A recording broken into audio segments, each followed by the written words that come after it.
الحمد لله رب العالمين، والصلاة والسلام على أشرف الأنبياء والمرسلين نبينا محمد وعلى آله وصحبه أجمعين. أما بعد، د قیامت راتلو علامات نخی نخانی بیانی دی، او هغه علامات چې هغه واړه علامات دي او راښکاره شوي دي، خصوصا د هغې بیان روانو. په آخرني درس کې موږ یو څو نښې ذکر کړې وې. یو دا چې زمانه به یو بل ته نږدې شي، وخت به لنډ شي. یو نښه دا بیان شوې وه چې د مدینې آبادي به ډېره شي. دغه شان د نن سبا چې را کوم ګاډي راوتي دي او سورلۍ راوتي دي، دا به راوځي او خلق به کورونو له قسمه قسم نقشې جوړوي، په قسمه قسم طریقو سره به کورونه ښایسته کوي، او دغه شان د علم زده کوونکو اکرام به کېږي، او خلق به یو نښه آخرنۍ دا ذکر شوې وه چې خلق به قرآن او حدیث پرېږدي او مثنا به شروع کړي. مثنا دا چې د قرآن او حدیث نه علاوه نور کتابونه او نورې خبرې به راواخلي او هغه به مضبوط راونیسي، او قرآن او حدیث به تېر شي او هغه به شاته غوزار کړي. دا نښې ذکر شوي. د هغې نه بعد بله نښه هسې ما شمارلي نه چې موږ څو نښې ذکر کړي، چا لیکلي په ترتیب سره؟ 99 یعنې 97 نښې د اوسه پورې علی قول الاخ څنګه چې دوی ووي چې 99 نښې ذکر شوي دي، 97. او ما په ذهن کې مې نشته، خو دغه شان بیانومه، نو کوم ملګري چې لیکي هغوی ته وپته وي. د هغې نه بعد یو بله نښه پیغمبر صلی الله علیه وسلم هغې ته اشاره کړې ده چې خلک به د امارت او د مشرتیا حرص کوي. الحرص على الاماره، امارت مشرتیا ته وایي یاره چې زه مشر شوې، زه وزیر اعلی شوې، زه وزیر اعظم شوې، زه صدر شوې، زه باچا شوې، زه د علاقې حاکم شوې. دا حرص به ډېر زیات شي.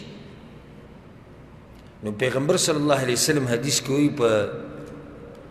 صحیح بخاری کې دا حدیث ته امام بخاری راوړی دی، ابو هریره رضی الله عنه روایت دی، وی پیغمبر صلی الله علیه وسلم دا خبره کړې ده چې انکم ستحرصون علی الاماره، تاسو به د امارت ډېر حرص کوئ، او دا زور به مې چې یاره موږ مخکې شوي او موږ مشران شوي. خو یاد ساتئ وستکون حسرة وندامة یوم القیامه، دا مشرتیا دا ګوره په آخرت کې بیا حسرت او ندامت جوړیږي. فنعم المرضعة وبئست الفاطمه، ناشنا خبره پیغمبر صلی الله علیه وسلم کړې. دلته ګوره په څه طریقه باندې کوشش پیغمبر صلی الله علیه وسلم کوي چې موږ پوه شو په دې خبره. دلته وایي چې فنعم المرضعة وبئست الفاطمه، د دې مشرتیا دا مثال او دا حال دی لکه مور چې ماشوم له پی ورکوي، تی وله ورکوي، نو کله چې د ماشوم له پی ورکوي دی ډېر سخت خوشحالی، خو مشکل کله جوړېږي کله چې د تینه پرې کوي. بیا ګرانې ماشوم ته که نه ګرانې ګرانې وت. دغه شان دا مشرتیا د دې څه مطلب دی؟ یعنې صحیح ده چې ته خو مزې چرچې کیل یې مشر یې په علاقه باندې، په ملک باندې، هر قسم مشرتیا چې تا سره ده،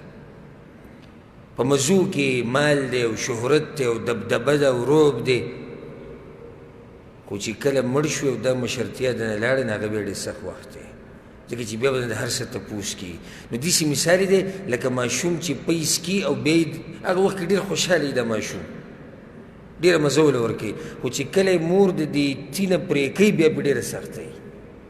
دغه شان دا کم سړی چې د مشرتیا حرص کوي، نو دله دا سوچ پکار دی چې صحیح ده اوس خو ته ډېر مزه کې او خوشحاله یې، خو چې کله مړ شوې او دا مشرتیا دنه لاړه او الله ته مخامخ شوې نو بیا ډېره ګرانه خبره ده.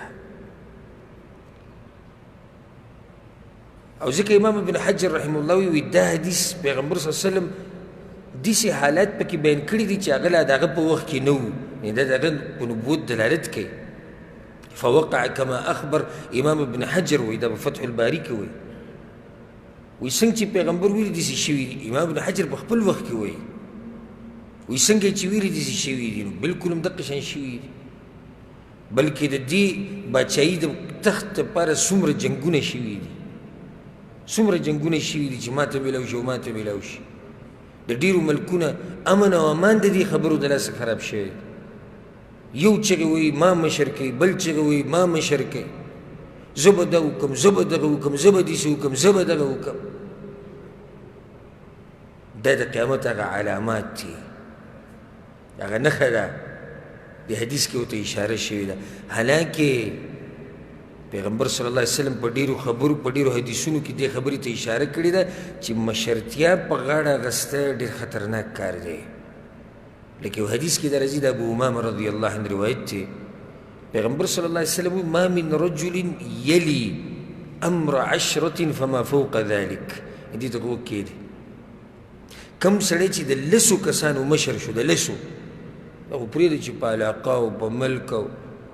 غټو عهدو ته میلاو شي، نه نه، په لسو کسانو باندې یو سړی مشر شو یا د دې نه بره د قیامت په ورځ به د الله مخې ته راوستی شي او په زنځیرانو کې به تړلی شوی، په زنځیرانو کې. نو که ښه کار یې کړی، مشرتیا حق یې ادا کړی، د زنځیرونه به ترې کولاو شي. او که حق یې نه یې ادا کړی نو بیا د ده لپاره تباهي ده. نو پیغمبر صلی الله علیه وسلم دغه حدیث کې څه وی مشرتیا چې ده مشرتیا اولها ملامه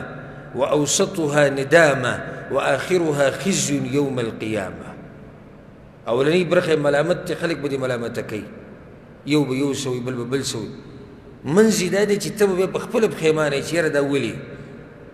او آخرت کې بیا شرم دی چې هغه لوی شرم دی. نو ځکه پیغمبر صلی الله علیه وسلم دې نه ځان لرې ساتي.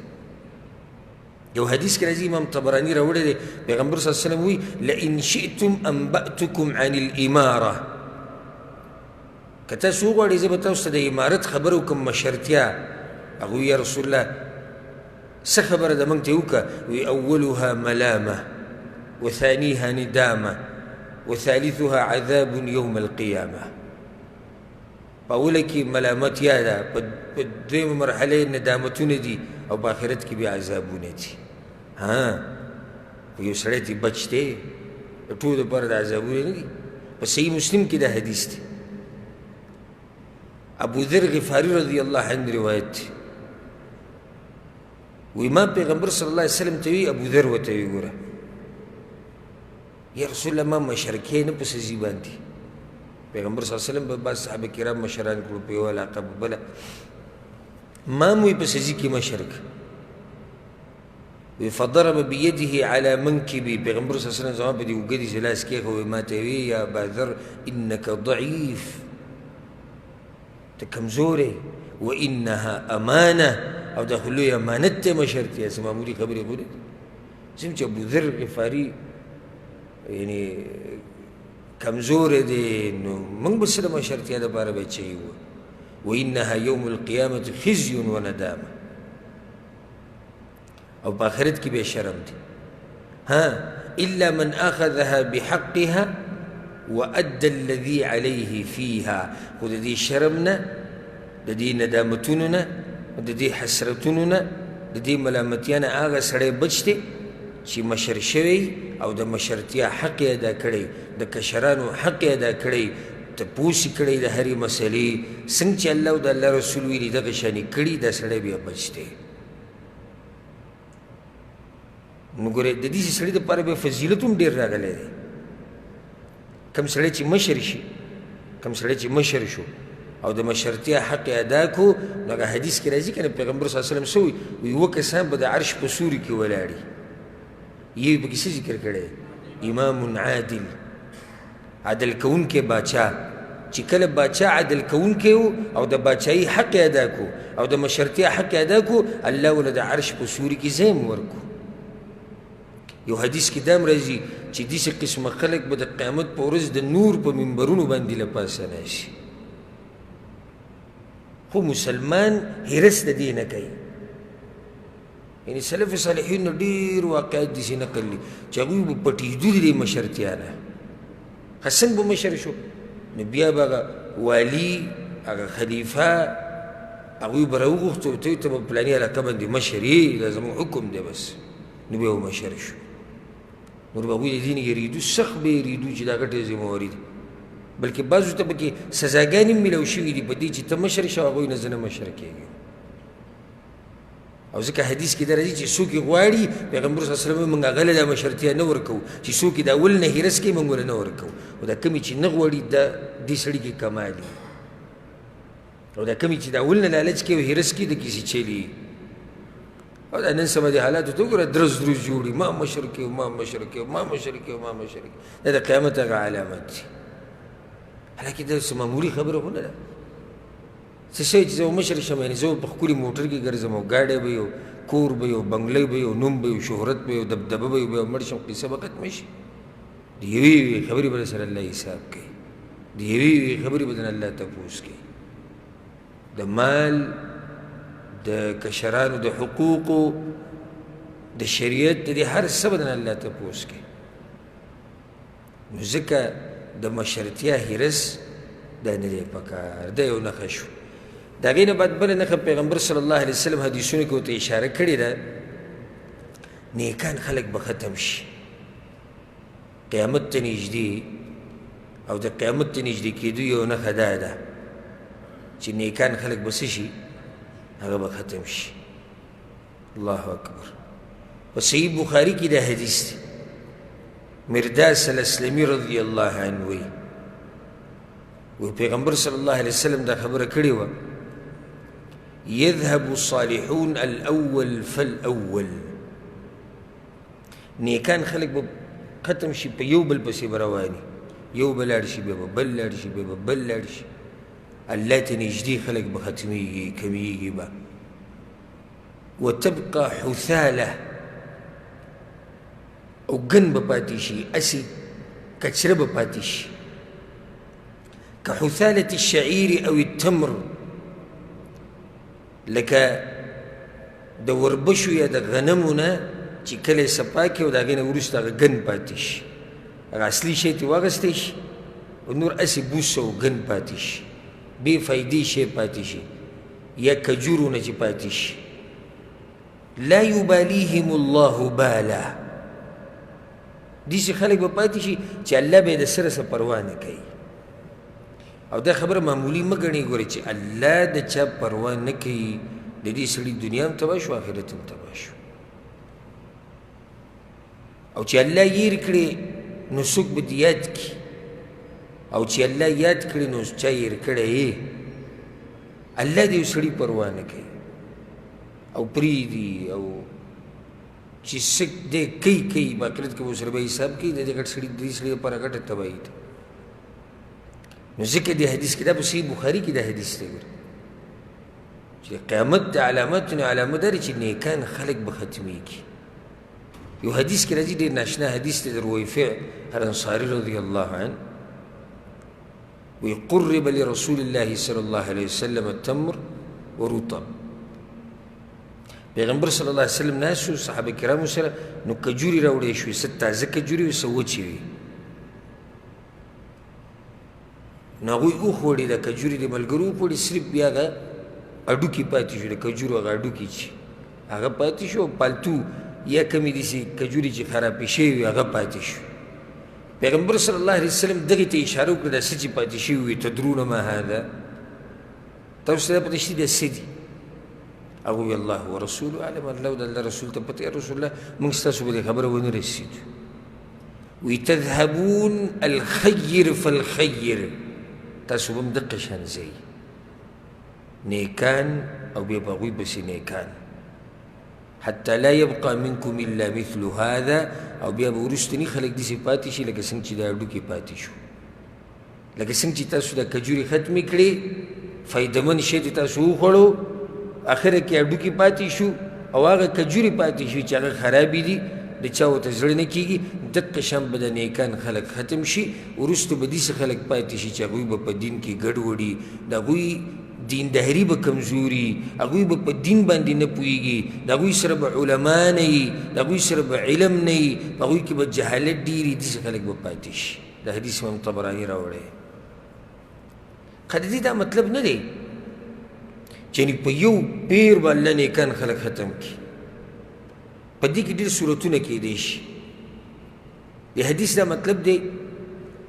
چې یو علاقه کې به نیکان خلک ختم شي لکه یو علاقه کې به وي بل کې به ختم شي لازم نه دی چې په یو ځای به الله ټول علما ختموي او نیکان خلک به ختموي او بل دا چې اکثر نیکان خلک به ختم شي یي به خو څه به وي لږ به وي علما به وي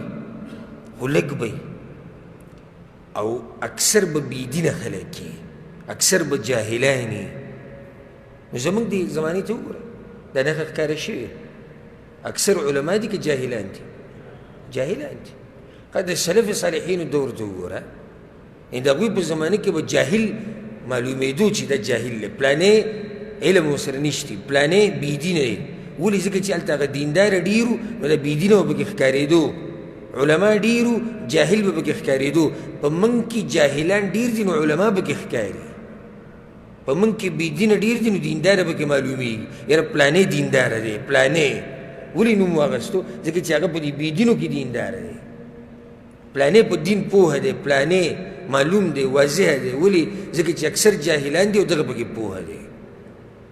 دا د حدیث مطلب دی مطلب دا نه چې एकदम به الله دا ټول نیکان خلک ختم نه نیکان خلک به وي خو لږ به وي اکثر به بېدینه اکثر به جاهلان اکثر به دنیا پرست خلک بعض علما وایي دې کې دې ته اشاره ده چې پیغمبر صلی الله علیه وسلم صحابه کرامو ته وایي چې تاسو به ختم شئ تاسو غوره خلک کې بیا به وروسته چې کوم خلک په تاسو پسې راځي هغه به ستاسو نه کم وي بلکې بیا داسې واله صحابه کرام ختم شو بیا تابعین رالو د هغوی نه درجه لږه کمه ده خو غوره خلک دي بیا تابعین هم ختم شو بیا په هغوی پسې بله پیړۍ راله ښه خلک دي خو د هغوی نه کم دي او بیا ورو ورو دا سلسله را روانه ده نو نیکان خلک کمیږي که ډېرېږي کمیږي نیکان خلک کمیږي بیا قیامت به کله راځي حدیث کې راځي چې کله په ځمکه قیامت به راشي په داسې حال کې چې په ځمکه باندې به هغه انسانان چې د رب العالمین به په دې مخلوق کې دغه بدترین مخلوق وي بیا نو مطلب دی چې بلکل به نیکان بیا ختم شي تر دې چې یو حدیث کې راځي چې قیامت به هله راځي کله چې بلکل قیامت راځي په ځمکه به داسې یو کس نه چې الله وایي جهل بېدیني کفر د الله نافرماني د هر څه به عام شي په دغه خلکو بیا قیامت راشي یو نښه دا شوه څه شوه نیکان خلک به کم شي نیکان خلک به دا نږدې ورځو کې ګوره دا وایرس چې کوم راغلی دا بیماري او الله سبحانه وتعالی زر ته زر ختم کړي نو په دې درې څلورو میاشتو کې څومره علما نیکان مشران دینداره خلک هغه زموږ نه لاړو او پاتې کېږي څوک چې هغه بېدینه وي جاهلان د الله نه لرې د الله د پیغمبر نه لرې هغه خلک ډېر دي او کوم چې الله ته نږدې خلک دي هغه روان دي د ډېر د یېرې حدیث هم دی انسان په ځان ویریږي یاره زه به هم په هغه بېدینو کې یم یا د دین نه به لرې نو کوشش به بیا ته شروع کړي چې ځان نږدې کړم الله ته او ځان نږدې کړم پیغمبر صلی الله علیه وسلم ته د هغه حدیثونو ته د الله شریعت درېیمه نښه په دې درس کې هغه دا ده درېیمه نښه په دې درس کې هغه دا ده چې مانځه کې به خشوع ختمه شي دا ډېره ناشنا نښه ده مانځه کې به خشوع ختمه شي خشوع څه ته وایي که زه درته مختصر تعریف وکړم خشوع مانځه کې عاجزۍ ته وایي مانځه کې سکون او اطمینان ته وایي دا به ختم شي دا نښه که څه نه ده ښکاره شي دا داسې ښکاره دی چې تپوس یې وکړو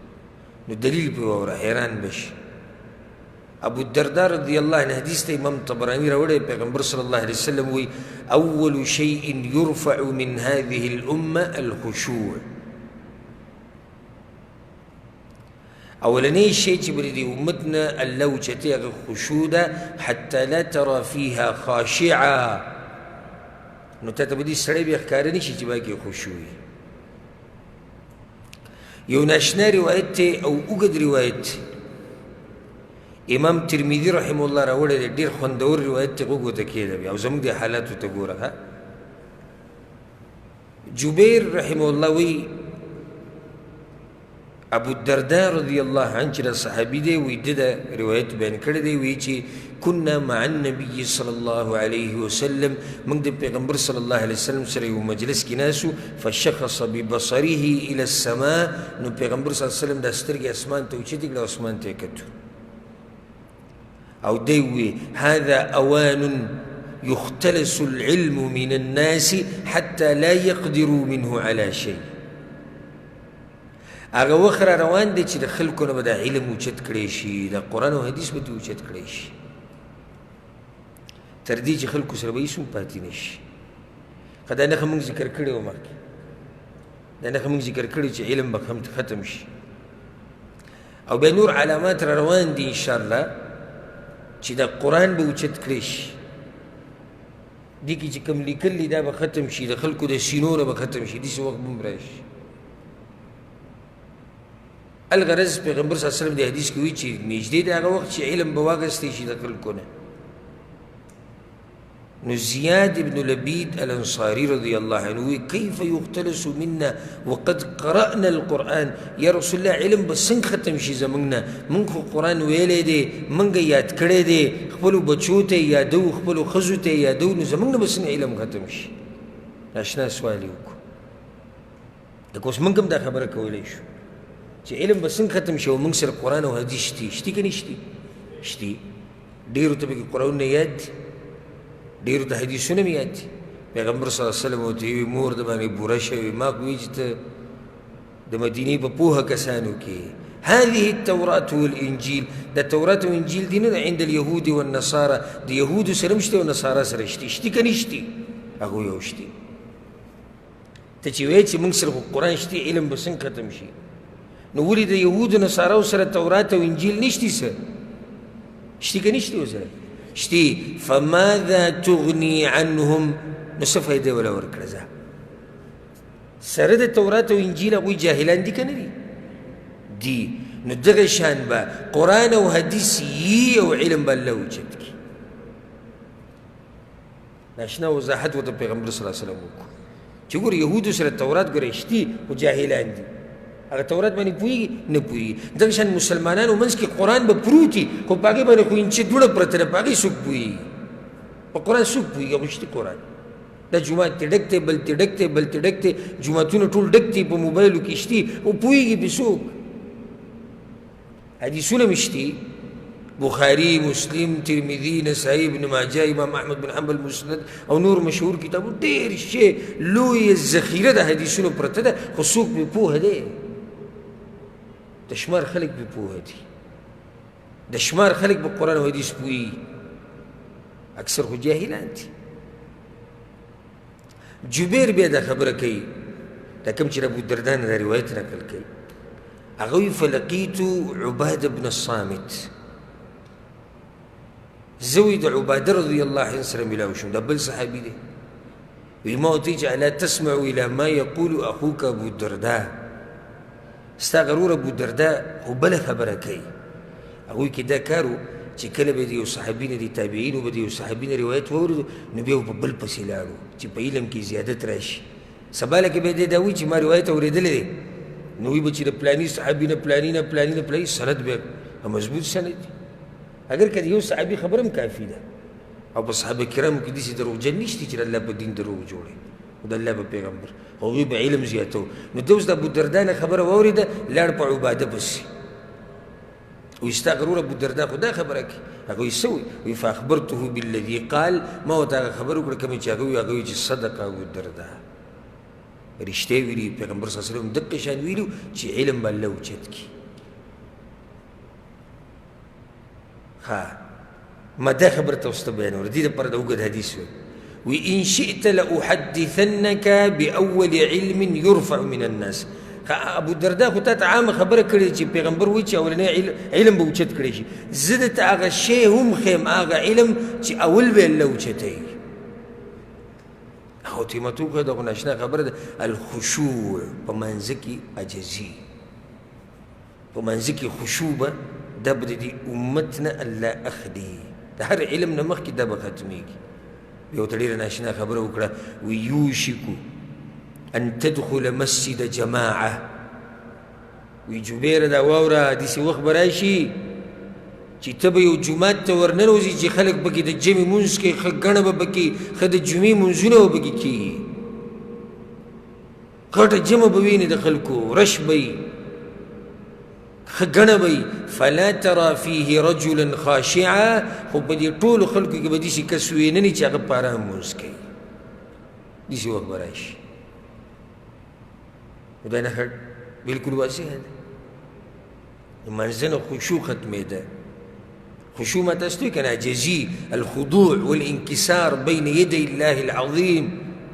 د الله په مخ کې عجزي کول، د الله په مخ کې په اطمینان او سکون سره ودرېده. او دا د مؤمنانو لوی صفت دی، الله په قرآن کې ذکر کړی قد افلح المؤمنون. الله یقینا کامیاب دي مؤمنان. دا مؤمنان څوک دي؟ الله به موږ پوه کوي.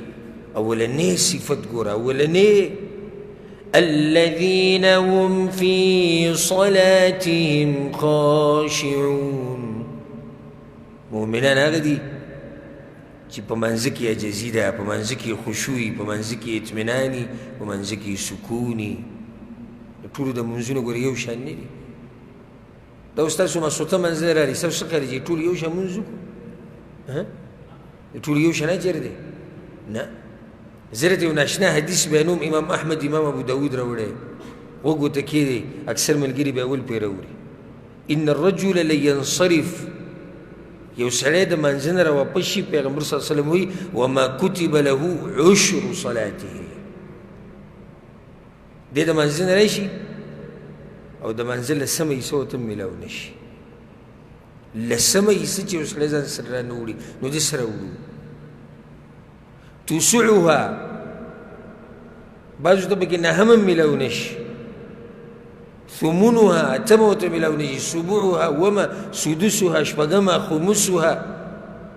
پنځمه، ربوعها، څلورمه حصه، ثلثها، درېیمه حصه، نصفها، نیمه حصه. ستا د منځه قبلېده دا د خشوع سره تړلی شوې خبره ده. څومره چې ستا په منځه کې عجزي او څومره چې ستا په منځه کې سکوني، او دا راته ووایم زړه باچا دی د بدن. زړه څه دی؟ باچا دی چې په دې زړه کې عجزي او په زړه کې خشوع وي، ځکه چې د خشوع ځای هغه د زړه دی. چې په دې ځای کې خشوع وي نو په اندامونو باندې راښکاره کېږي. او په دې کې درته یو روایت ووایم، عمر بن خطاب رضی الله عنه یو پیر په جومات کې ناست و او یو سړی ولیدو هغه په دې منځه کې ډېر حرکت کو، کله یو شان خوځېدو، کله بل شان. لکه یو نیم سړی منځه کې ولاړ، څوک ګړۍ برابروي، څوک کپړې، او بعض په لستوڼو کې مصروف وي، او څوک په رومیال برابروي، او څوک ټوپۍ سیده کوي، څوک پټکی برابروي، او څوک یو ځای ته ګوري، څوک بل ځای ته ګوري. دا دلیل دی په دې باندې چې زړه خراب دی، زړه کې خشوع نشته. عمر بن خطاب چې دا سړی ولیدو وی لو خشع قلب هذا لخشعت جوارحه. که د دې سړي په زړه کې خشوع وی په اندامونو کې به یې هم وی، خو په زړه کې یې نشته.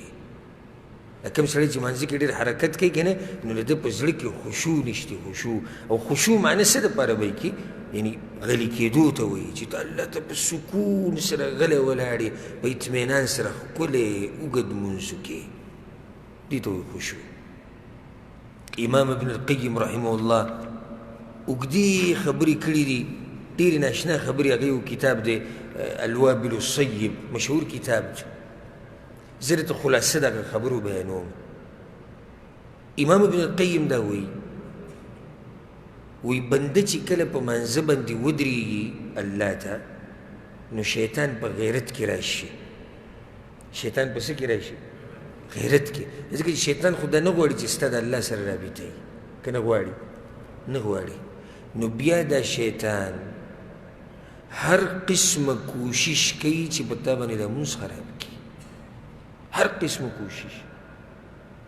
کله به درته وسوسې راچوي کله به درته سوچونه راولي کله به درته وایي زر کوه کله به یو څه کله بل څه خو تا به په دې منځه باندې پوهه نه کړي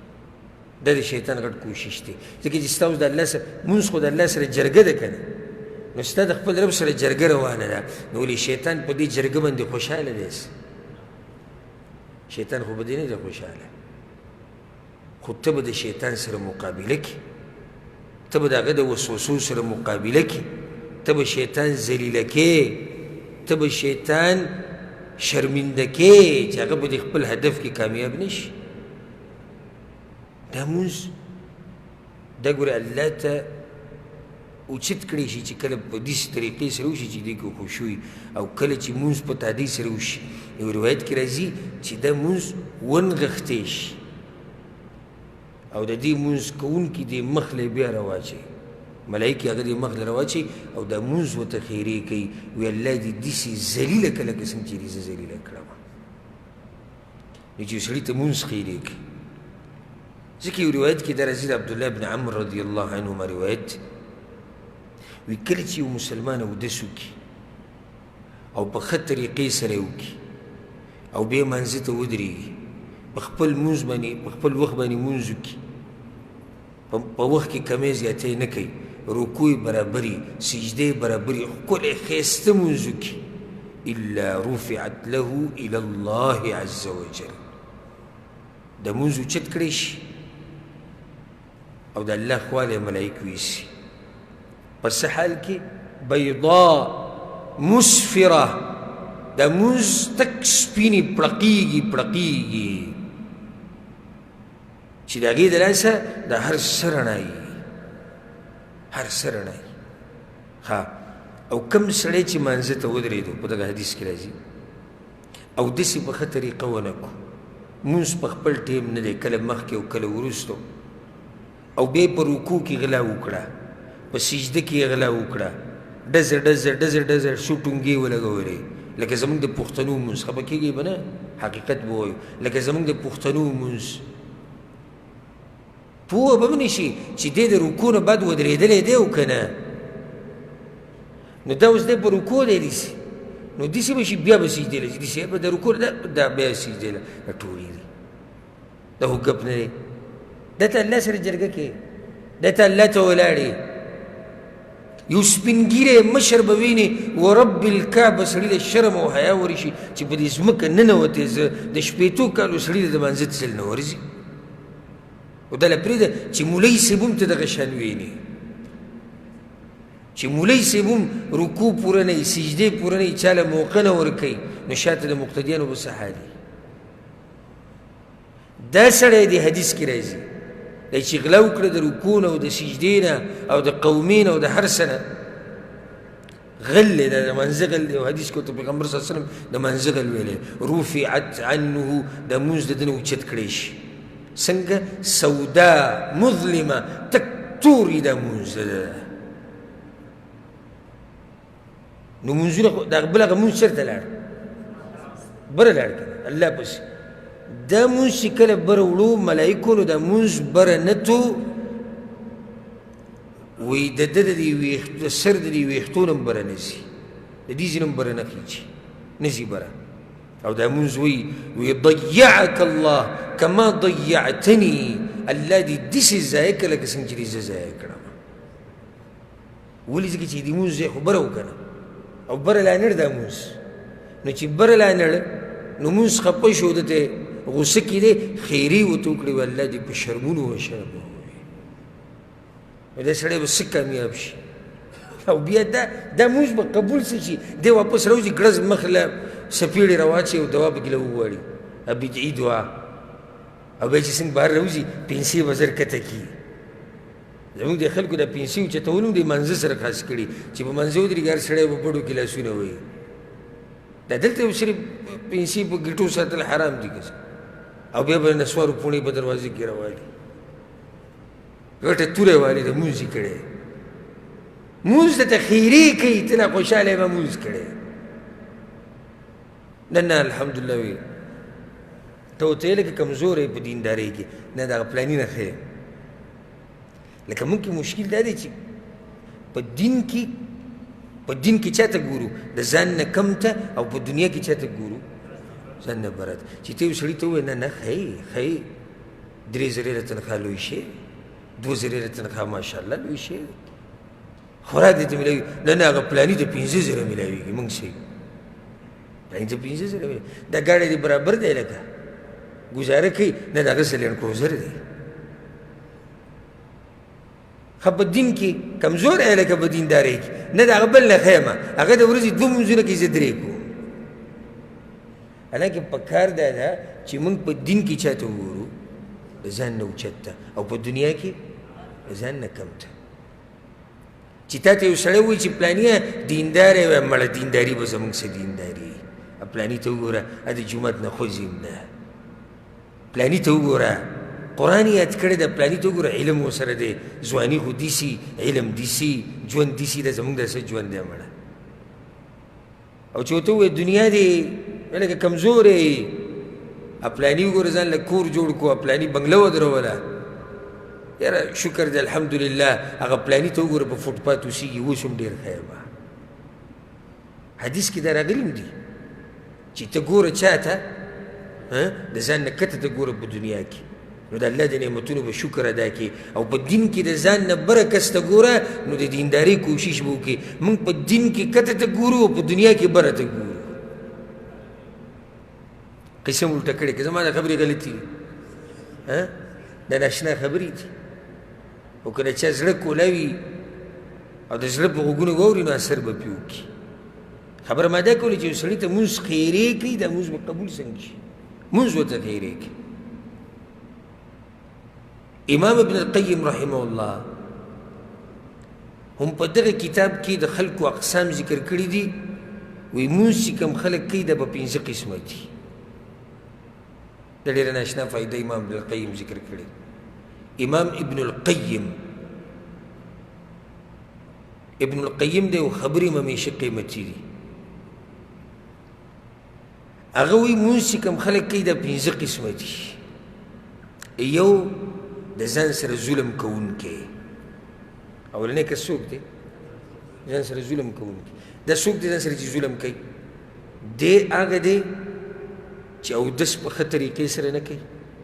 د مانځه د ټیمو خیال نه ساتي د مانځه د ارکانو د شروطو د واجباتو د سنتو خیال نه ساتي دا هغه دی چې ظالم دی دویم کوم یو دی دویم هغه دی چې د وخت خیال ساتي د مانځه د حدودو خیال ساتي د ارکانو خیال ساتي د اودس هم خیال ساتي خو نور ټول مصروفه دی په وسوسو کې په څه کې مصروفه دی وسوسو کې په افکارو کې سوچونو کې نور د مانځه ښه خیال کوي ښه سړی دی خو مشکل څه دی وسوسو کې مبتلا دی مانځه کې چې ودرېږي غریب جو بس بعض چې مانځه کې ودرېږي ټول دغه هلته راوړي حساب کتاب داسې ولاړ لس زر یاله چې ما کلي ته لېږلي دي چې 15,000 هلته کو دغه دلته کو دلته ټول حساب دا بې شرمه دلته جومات ته راوړي نو د الله دپاره یې لس منټه وویستو هغه هم په دې حال لاړ ووتو ښه دویم سړی څوک دی درېم د مانځه ښه خیال کوي د هغه په شان د حدودو د ارکانو واجباتو د هر څه او د دې وسوسو مقابله کوي بل خو په وسوسو کې پرېوتی و که نه دې څه کوي د وسوسو مقابله کوي د شیطان مقابله کوي نو دې په دې مقابله کې مصروفه دی ورسېدي زما په دې خبره کې بیا ووایه پوه شوې په دې کې په کې فرق څه دی هغه کې څه چلو په وسوسو کې پرېوتی دی او دې مقابله کوي دا خبره ښه دی د شیطان او د دشمن سره په مقابله کې روان دی چې زما د مونځ ګډوډ نه شي څلورم سړی په منځه ولاړ دی ښه برابر حقوق ارکان واجبات هر څه او ټول سوچ یې دې ته دی وسوسو نه هم بچ دی خو ټول سوچ یې دې ته دی چې زه به د دې مانځه حق څنګه ادا کومه نو په دقه کې مصروفه دی قد استغرق د ده زړه چې دی هغه په دې کې ډوب شوی دی د مانځه په موضوع کې چېرې دا مونځ به زه څنګه هغه شان کوم څنګه چې الله ویلي دي د دغه نه اوچت دی ډېر اوچت دی پنځم د ټولو نه اوچت سړی دی دی په منځه کې ودرېدو که نه بلکل هر څه برابر دي خو زړه یې خپل راواغستو او د الله مخې ته یې کېښودو او داسې مونځ کوي داسې مونځ لکه دی چې الله ته ګوري او که دغه درجه کې نه نو دا سوچ دی چې الله ما ته ګوري نو ټوله توجه یې چا ته ده الله ته ده په ټولو کې اوچت څوک شو د پنځم بیا شیخ رحمه الله و امام ابن القیم وی هغه اولنی چې وغه ظالم لنفسه اته خو به عذاب میلاویږي دا دویم چې وسوسو کې پرېوتی دی د ده سره به حساب کتاب کېږي هغه دریم د هغه وسوسو مقابله چې کوي لګیا دی د ده نه به ګناهونه ریږي هغه څلورم سوچ په څه کې دی منځه باره کې دی چې څنګه به دا مونځ په ښه طریقې سره کومه دته به ثواب میلاویږي او پنځم مقرب الله ته نږدې بنده دی ځکه چې د هغه ټول سوچ په دې منځه کې چا ته دی الله ته دی چې کله ستا دا سوچ وکړې چې زه الله ته ولاړ یم نو ډېر ښایسته مونځ به کوې داسې راځي یو روایت کې ویلی کېږي وی کله چې بنده ودرېږي په منځه باندې الله دا وایي ارفعوا الحجب بیني و بین عبدي زما او د بنده په منځ کې چې کومې پردې دي راوچتې کوي خو د هغه بنده ته اوچتېږي چې توجه یې چا ته الله ته ګوره چې الله دا پردې اوچتې کړي کومې چې ستا او د الله په منځ کې ته نور د الله نه څه غواړې ته رابطه کې شي د الله سره ښه د روایت کې دا خبره ډېره د یېرې ده فاذا التفت نو کله چې توجه د الله نه واوړي په وسوسو کې پریوزي په سوچونو کې پریوزي په فکرونو کې پریوزي الله ملایکو ته وایي دا پردې بیا راواچوي دی د دې حقدار نه دی یعنې څومره خلک به یې چې الله به د هغوی په باره کې ملایکو ته ویلي چې دا پردې پرې راواچوي بیا ځکه یو روایت کې دا هم راځي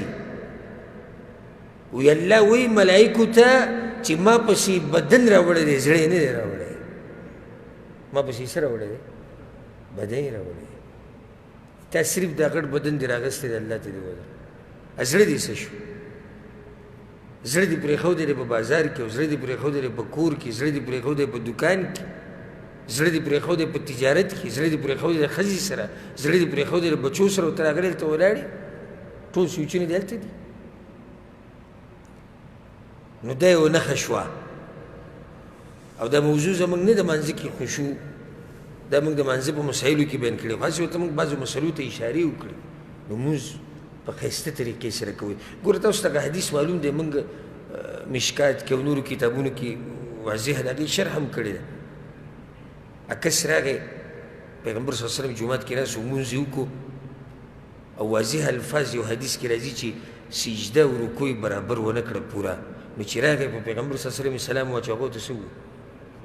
وویل ارجع واپس شه فصلي فإنك لم تصل واپس شه ځه مونځ وکړه تا مونځ نه دی کړی ګوره دا ورته پیغمبر نه دی ویلي چې تا مونځ کړی دی خو کمزوری دی نه وي تا مونځ نه دی کړی دې ته غوږ کولاو کوي ګورئ چې سجده رکوع ارکان شروط واجبات دا پکې پوره نه وي د مونځ نه دی کړی نه دی کړی مونځ نو په منځه کې ډېر احتیاط کوئ د هغې نه بعد بله نښه او په دې درس کې څلورمه نښه که پنځمه څلورمه هغه ده چې خلک به د لږې دنیا دپاره د معمولی دنیا دپاره دین خرڅوي. د قیامت د نږدې کېدو په علاماتو کې یو علامه دا ده چې خلک به د دنیا دپاره دین خرڅوي. لږه دنیا به یې لږه معمولي سپکه، اگر که دنیا خو ټوله چې راجمع کړي سپکه ده، خو دی به بیا په دې سپکه کې د لږې دپاره دا دین خرڅ کړي. حدیث کې راځي، په صحیح مسلم کې دا حدیث دی، ابو هریره رضی الله عنه وایي بادروا بالاعمال فتنا، اعمال نیک اعمالو کې د دې نه مخکې چې فتنې به راشي په تاسو باندې. فتنو د تذکره مخکې شوې د قیامت په علاماتو کې یو دم دی چې فتنې به راشي. د حدیث کې هم دا دی چې فتنې به راځي، خو دومره خطرناکې فتنې به راځي که قطع اللیل المظلم، لکه څنګه چې د شپې د تیرو د ټوکړې دي که نه، دقه شان تکې تورې فتنې به راځي چې انسان به پکې حیران شي او ګډ وډ به شي. داسې فتنې به راځي، دومره خطرناکې فتنې.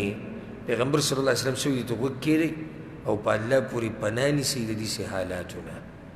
یصبح الرجل مؤمنا، سحر به یو سړی راپاسي مؤمن به ایمان به ورسره وي، ویمسي کافرا، او ماښام چې پرې راځي دی به کافر شوی. او یمسي مؤمنا ویصبح کافرا، یا به ماښام چې وده کېږي مسلمان به مؤمن به، سحر چې راپاسي کافر به. ولې؟ وجه څه ده؟ وجه دا ده یبیع دینه بعرض من الدنیا، دین به خرڅ کړي په دنیا باندې. بعرض من الدنیا، معمولی دنیا به، معمولی دنیا به هم ډېره نه وي، خو دی به بیا خپل دین ور خرڅ کړي. یو حدیث کې دم راځي، امام حاکم وایي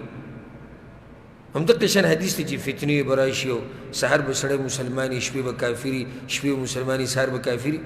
پیغمبر صلی الله علیه وسلم په حدیث کې وایي ويبيع أقوام دينهم بعرض من الدنيا قليل.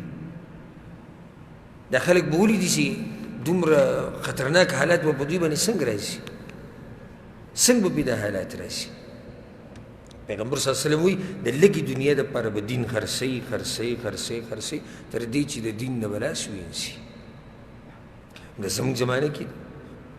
د دنیا دپاره، د پیسو دپاره، د ریال او د ډالر دپاره، د شهرت او د منصب دپاره،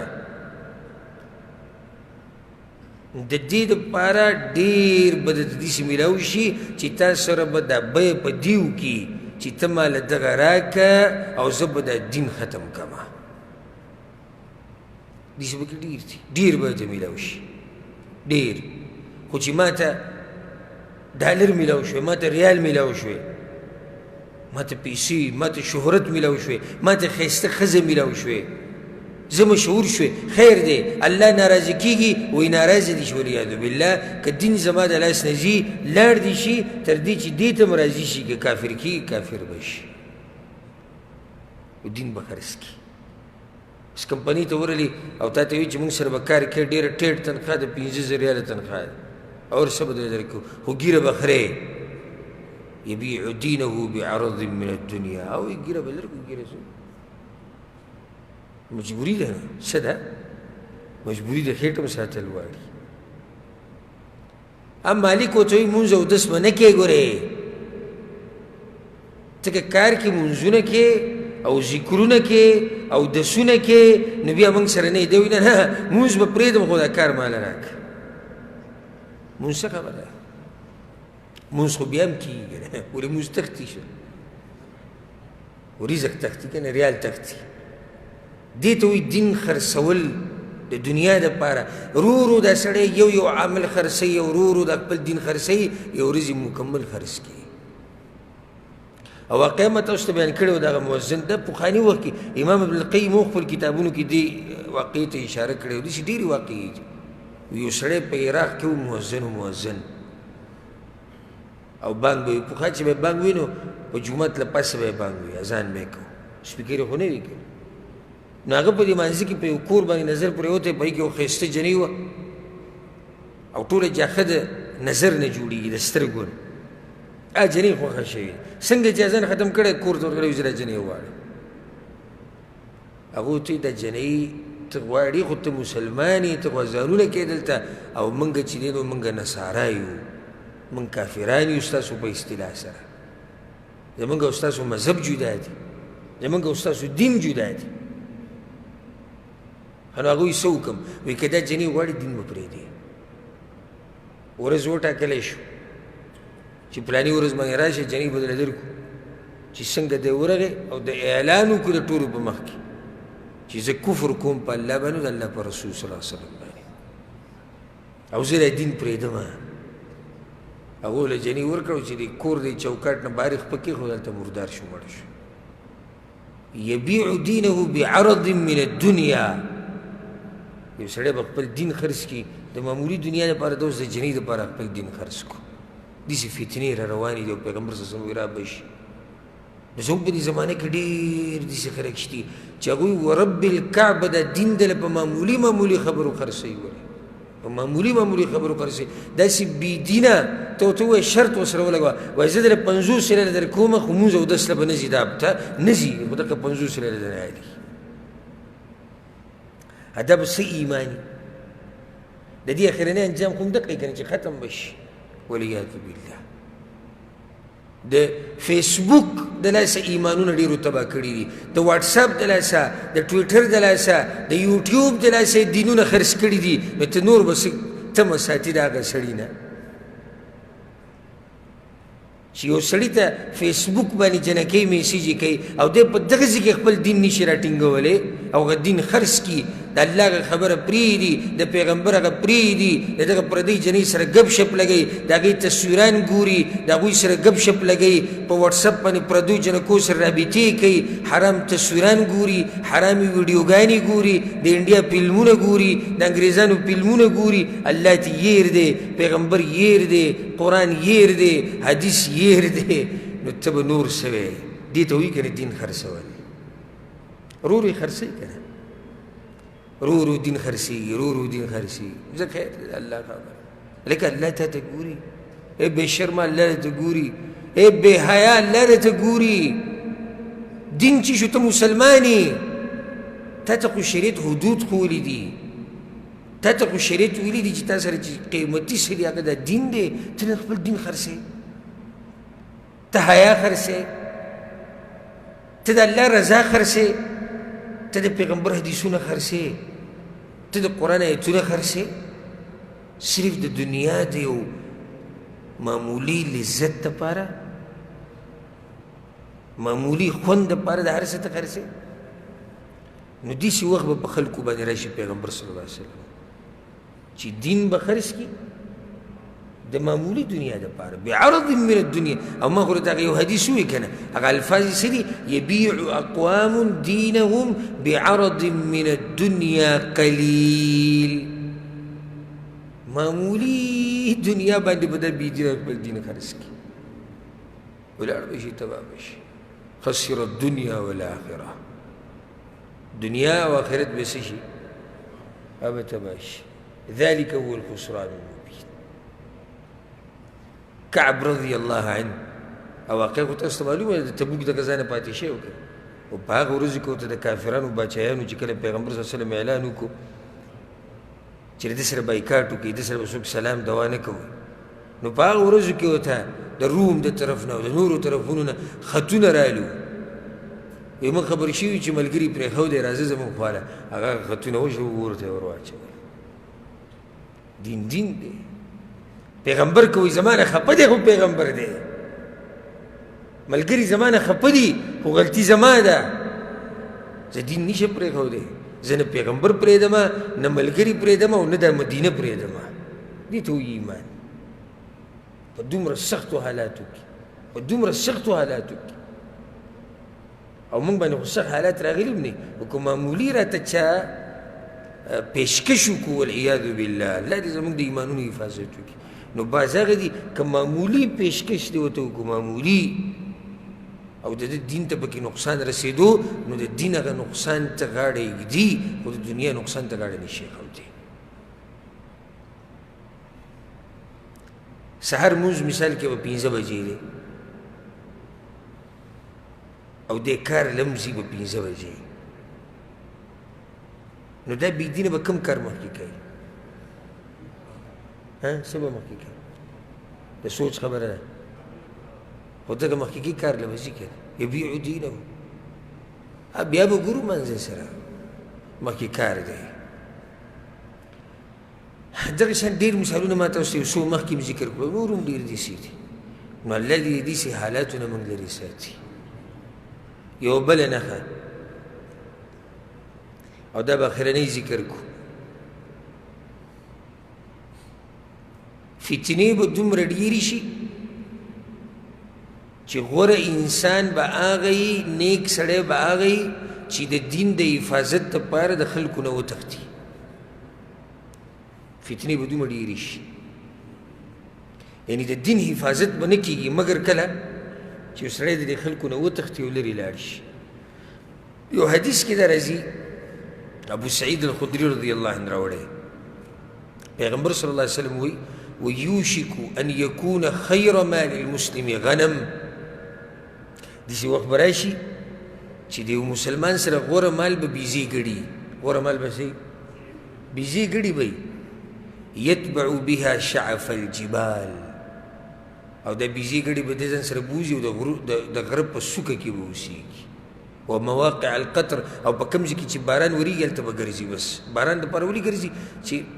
څه واښه ماښه څه یي چې د بیزې ګړې خوري یا رسول الله ولې او دا سړی ولې دا خلک پرېږدي لرې ځي ولې دی په بیزو ګړو باندې اکتفا کوي پیغمبر صلی الله علیه وسلم وایي یفر بدینه من الفتن الله اکبر یو هغه تېر شوی موږ ذکر کو دین به خرڅوي په څه باندې په لږه دنیا او دلته دا وګوره د دین د حفاظت دپاره تلی دی د غره په څوکه کې اوسېږي تلی دی په یو شړه ځمکه کې پروت دی هلکه ولې هلته پروت دی ته ولې دا سختې تېرې ته ولې نه راځې د دنیا دې منځ ته د شور شغرب ته د خلکو دې منځ ته د تجارتونو ته د ګرمو ګرمۍ ته ولې نه راځې یاره وایي دین مې خرابېږي فتنې ډېرې شوي دي دین مې خرابېږي نو د حدیث نه خو یو خو دا واضح شوه چې داسې وخت به راشي حدیث کې داسې هم راځي امام بخاري راوړی دغه حدیث هم امام بخاري راوړی چې یأتي علی الناس زمان په خلکو باندې به داسې وخت راشي په هغه وخت کې به قیمتي سړی هغه وي چې د هغه سره بیزې ګړي او په هغه ځایونو کې ګرځي چې کوم ځایونو کې باران ورېږي او یا د غره په څوکه کې به پروت وي بس ځان له بېغمه د الله بندګي به کوي نو دې حدیث نه دا خبره هم راووته چې ای مسلمانه د خپل دین د حفاظت دپاره هر کوشش کوه خو چې دین دې ګډوډ نه شي یو مجلس ته ته ورځې هغه مجلس کې په الله پورې خبرې کېږي په پیغمبر پورې خبرې کېږي د بېدینۍ پرچار پکې کېږي هغه مجلس ته بیا مزه د ایمان د حفاظت دپاره د هغه ځایونو نه ځان لرې ساته چې هلته فتنې دي یو ځای کې زنانه دي بې حیا بې پرده زنانه دي بازارونه دي ټیویان دي سینماګانې دي فحاشي ده اختلاط دی ښځې او سړي ګډوډ ګرځي ته هغه ځایونو ته مه ورځه د فتنې د ایمان د حفاظت دپاره لکه سبا زموږ په ملک کې 14 اګست دی ښه یو نعمت تا ته میلاو شو الله مسلمانانو له یو ملک ورکو نعمت دی که نه دی نعمت دی پکار موږ له څه دي د الله شکر ادا کړو د الله شکر ادا کړو د الله شریعت راونیسو د الله په شریعت باندې عمل وکړو نه نو ته به وینې سبا چې کوم درز به وي کومې سندرې کوم ډمتوب کومه فحاشي په بازارونو کې په باغچو کې په پارکونو کې په سټیډیمونو کې دا به ته وینې نو داسې ځایونو ته تګ دا د مؤمن شان نه دی د ایمان د حفاظت دپاره دلته خو دا سړی د حدیث کې چې ذکر شوی دی دی خو له منډه تللی د غره په څوکه کې اوسېږي او ته په کور کې نشي کېناستی ما او تا د ایمان د حفاظت دپاره کور کې لږ ټیم نشو تېرولی حدیث کې سره چې پیغمبر صلی الله علیه وسلم هغه صحابي ته څه وایي ډېر ناشنا نصیحت یې ورته وکړو وایي چې کله د فتنو دور راشي نو دا ژبه دې کنټرول کړه او کور په ځان باندې لازم کړه کوم ځای کې کښېنه کور کې کور ډېر زبردست ځای دی د هرې فتنې نه به بچي ما ته اکثر خلک وایي زه الحمدلله اکثر وخت کور کې تېروم اکثر وخت کور کې تېروم ډېر لږ زه بهر ته وځم بلکې کور کې بعض خپلوان ما ته وایي زموږ خپلوان وایي ته په ځواني کې یې ځان نه بوډا جوړ کړی سړی چې ته چکري لګوي چې ته سړی بهر ته وځي او سیل ته ځي او پلاني ځي ته ځي او هلته ځي زه ورته څه خیر دی پکې بهر ته ورته خو څه جاښه به جوړېږي که نه څه فتنه به وي یا به پردۍ زنانې یي رایینې هغه به کته ځي او بره ځي یا به د چا سره به دې خبرې واوړي یا به چېرته سندرې به دې په غوږونو لګي یا به بل څه یا به بل څه یا به بل څه دې نه ښه دا نه چې سړی کور کې ناست کور کې کښېنه د الله بندګي کوه د خپلو بچو سره وخت تېروه ښایسته ژوند دی او خپله مزدوري کوه د مزدورۍ ځیله ځه او واپس راځه خپل عبادت کوه څومره ښایسته ژوند دی نو د حدیث نه دا واضح شوه چې مسلمان به د ایمان د حفاظت دپاره هر قسمه کوشش کوي زما او تا سره ګوره دا ایمان قیمتي خزانه ده که زه اوس تاله د یو دغه درکمه قیمتي کاڼی یا غمې ووایه ډایمنډ چې ورته وایي داسې یو وړه غوندې کې ټوټه دلې درکړم ته به دې سره څه کوې وزاري که نه جیب ته به دقې شیان وولې او پرته به نه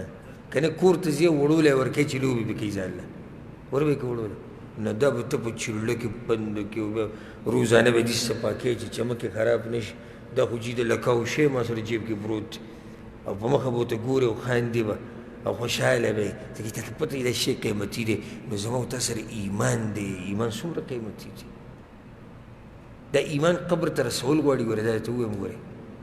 دا ایمان کوم ځای ته رسول غواړي خبره ته زه اکثرو ملګرو ته دا خبره کوم او کوم سړی چې زما په مخ کې مړ شي په ملګرو کې او په خپلوانو کې او چې زه یې پیژنم او مؤمن د دنیا نه لاړ شي او آخري وخت پورې په ایمان باندې زه ورته وپسخېږم یاره څه خوش قسمته سړی خو زموږ څه پته لګي چې د ایمان به قبر ته سلامت وي څوک که نه ناشنا فتنې دي پته نشته هلته حدیث کې دا راځي سهار به سړی مسلماني د شپې به کافري د شپې به مسلماني سهار به کافري زما ستا د ایمان څه پته لګي ځکه خو پیغمبر صلی الله علیه وسلم دا دعا خو ولیده اللهم یا مقلب القلوب ثبت قلبي على دینک الله ته زړونه اړې راړې زما د زړه په خپل دین باندې مضبوط که ډېر د یرې وخت دی ورب الکعب ډېر د یرې وخت دی که انټرنیټ ګوري که ټي وي ګوري که بهر ته راوځي قسمه قسم فتنې د شهواتو فتنې هم دي او د شبهاتو فتنې هم دي نو قیمتي سړی هغه دی چې د خپل دین حفاظت وکړي ښه دا نښه دا چې کوم آخري مونږ ذکر کړي داسې ځمکې پورې خاص نه ده نه یو ملک پورې چې کوم ځای کې فتنې ډېرې شي یو سړی د حفاظت د ایمان د حفاظت دپاره به دغه ځای نه ځي په دې باندې به اکتفا وکړو او انشاءالله پر روان درس کې به باقي نښې ذکر کوو نن څو ذکر شو 5 کمی څنګه د مشرتیا هرس به ډېر زیات شي نیکان خلک به ختمیږي مانځه کې به خشوع او عجزي ختمه شي دین به خلک خرڅوي په معمولي دنیا باندې د ایمان د حفاظت دپاره یو سړی به د غره په څوکه کې پروت وي او په صحرا کې به پروت وي دې دپاره چې ایمان حفاظت یې وشي دا یو څو نښې دي انشاءالله باقي به پر روان درس کې ذکر کوو الله دې زموږ د ایمانونو حفاظت وکړي او الله سبحانه وتعالی دې موږ له مرګ په هغه وخت کې راولي چې موږ په توحید باندې مضبوط یو او الله دې د دنیا نه زموږ اخرنۍ خبره لا اله الا الله وګرځي او الله دې موږ له مرګ په هغه وخت کې راولي چې کوم ټیم کې الله زموږ نه راځي او الله سبحانه وتعالی دې څنګه چې موږ په دې مبارک جومات کې یوځای کړي وو دغه شان دې الله موږ په جنت الفردوس کې یوځای کړي او الله دې زموږ مشران کشران وبخي خصوصا الله دې زموږ مور پلار وبخي کوم چې مړه دي الله دې د هغوی قبر د جنت باغچه کړي او الله سبحانه وتعالی د هغوی سره د اسانتیا معامله وکړي او الله سبحانه وتعالی سره زموږ ملاقات په جنتونو کې وکړي او کوم چې ژوندي دي الله دې د هغوی په ژوند کې برکت واچي هذا والله اعلم وصلى الله على نبينا محمد وعلى آله وصحبه أجمعين. جي